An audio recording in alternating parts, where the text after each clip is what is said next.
How do they lasso supporters of O?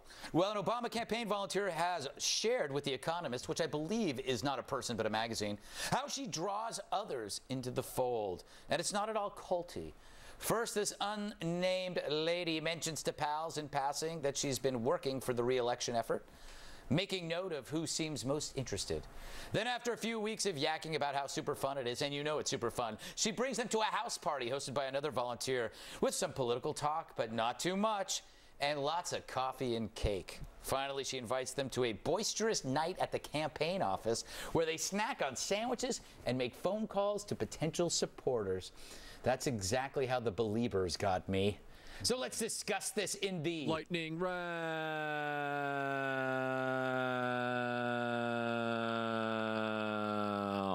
Lightning round.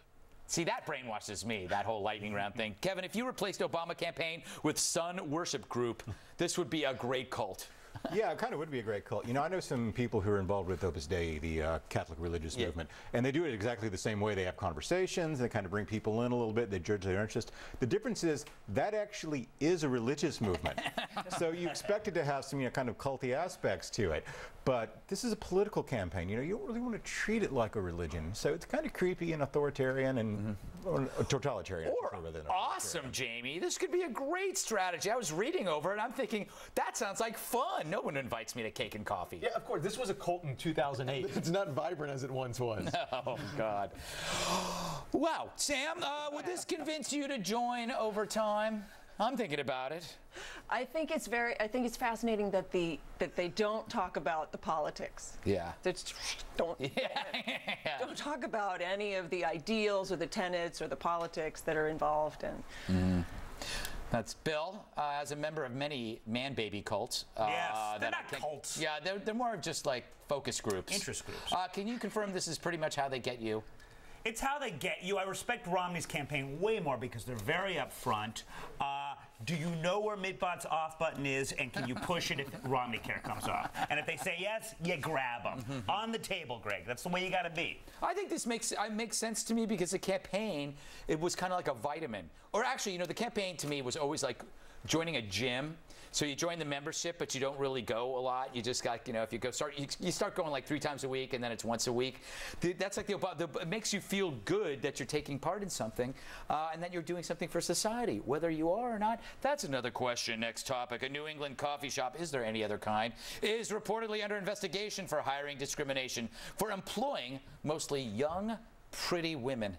Mary Lou's best. Yeah, Mary Lou's Coffee is known for its attractive, tight T-shirt wearing staff. But is that illegal? As The Economist, there it is again, points out, no federal law forbids employers from discriminating based on attractiveness, which explains my hiring practice at Greg's backyard trampoline circus. It's something else, I have to tell you. Sam, as a homely person, do you feel like you've lost out on TV jobs because you are so hideous to look at? Thank you so much for picking this topic and asking me a question. I think I'm perfectly situated to answer this question. Considering I made my living specifically on the way I look for so long, and it was completely discriminatory, and that's the business. Yes, exactly. So life is discriminatory. Yeah. That's a great idea. Like, that would be a great lawsuit, an ugly person suing a modeling agency. Has that ever happened? That would be that's a great plot for a movie, or perhaps a Franklin and Bash plot. Ooh. I think that's a Franklin and Bash plot. And in order to make their point, they're going to have to make out with the model in the middle of the courtroom. Exactly. Yes. Exactly. And you know what? Their version of unattractive will actually be attractive in real terms. And there'll be some witty banter on whether or not she's a 7 or an 8. Yeah. And cut to commercial. Exactly. Kevin, should they start hiring overweight men to even this out? Well, first of all, I don't think at Fox News you're allowed to have a conversation about discriminating against ugly people. There are not a lot of homely people walking around this building. Well, ding, ding, ding, ding.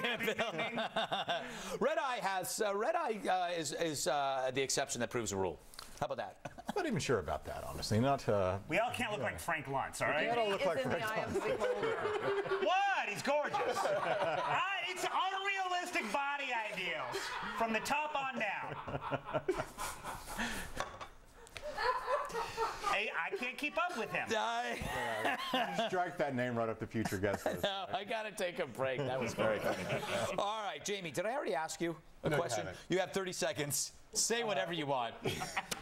It's not America if you can't discriminate against people by the basis of their looks. Okay. Ah, I like that. What's going on over there?